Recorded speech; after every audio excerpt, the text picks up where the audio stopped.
저는 여러분들과 함께 선형대수학을 공부할 김석현이라고 합니다. 여러분들 중에서는 선형대수학을 한번 배워보시고 다시 한번 복습을 하고 싶으신 분도 있을 것이고, 또 완전히 선형대수학이 무엇인지 모르시는 분들도 있을 것입니다. 그리고 수학에 대한 감각이 탁월하신 분도 있을 것이고, 왠지 수학은 좀 자기하고는 안 맞는다라고 생각하시는 분들도 있을 것입니다. 네, 저는 이 수업을 모든 분들을 위한 수업으로 생각을 하겠습니다. 즉, 선형대수학을 처음 배우는 분들도 쉽고 재미있게 배울 수 있도록 모든 자세한 과정들을 다 이야기할 작정이고요. 그러면서도 너무 수업이 지루해지지 않도록 깊이 있는 내용들을 하나하나씩 다 짚고 넘어갈 예정입니다. 네, 우선 여러분들이 공부하게 될 과목명은 선형대수학인데요. 대수학은 숫자 3을 갖다가 x 이런 식으로 4를 갖다가 y 이런 식으로 문자를 가지고 수학을 하는 것이라고 익히 알고 있을 텐데, 그렇다면 선형이라는 것은 무엇을 뜻하는 것일까요? 이 선형이라는 것은 이런 좌표 공간에서 그래프의 모양을 뜻한다고 생각하시는 것이 가장 쉽습니다. y는 ax 이런 식으로 했을 때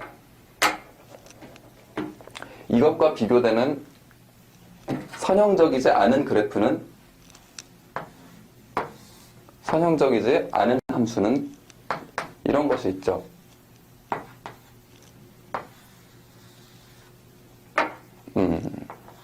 네.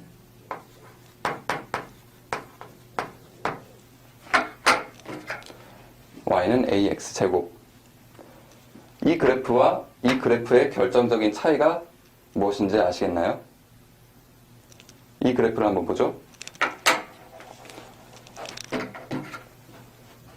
우리가 만약에 다른 두 x값을 가지고 있다고 생각을 해봅시다. x1, x2가 있어요. 이 지점, 이 지점. 그러면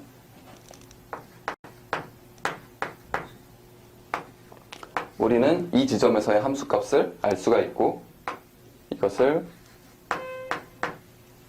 ax1이라고 하고, 이 지점에서의 함수값도 ax2라고 알 수가 있죠. 그러면 이 두 개를 더했을 때, 즉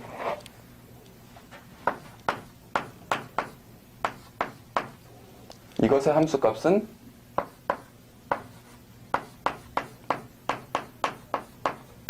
익히 알듯이 이렇게 나올 텐데, 이것은 각각의 함수값을 계산한 다음에 더한 것과 같습니다.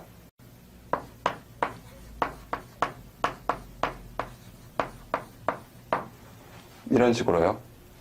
즉, 이 함수에 대해서 알고 싶으면 이 두 개를 더했을 때 나타난 함수값을 직접 계산할 수도 있고, 아니면 각각 함수값을 계산을 한 다음에 나중에 더하는 방법을 취할 수도 있다는 것입니다.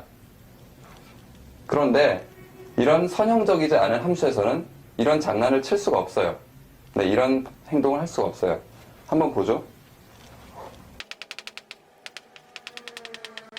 이것을 함수에 한번 통과를 시키고 나면 이렇게 되는데, 이것이 이것과 같습니까? 그렇지 않죠? 따라서 이런 함수에 대해서, 이런 비선형 함수에 대해서 알고 싶으면, 이런 비선형 함수의 함수값에 대해서 모르는 지점에 대해서 알고 싶으면, 이 x1하고 x2를 우리가 안다고 하도 그 지점에서의 함수값들로만은 이 지점에서의 함수값을 알 수가 없다는 뜻입니다. 따라서 이런 선형 함수가 비선형 함수에 비해서 좀 더 예측이 쉽고 또 다루기가 쉽다는 것을 알게 되죠. 우리가 공부할 선형 대수학은 이런 예측이 쉬운 선형 함수만을 대상으로 합니다.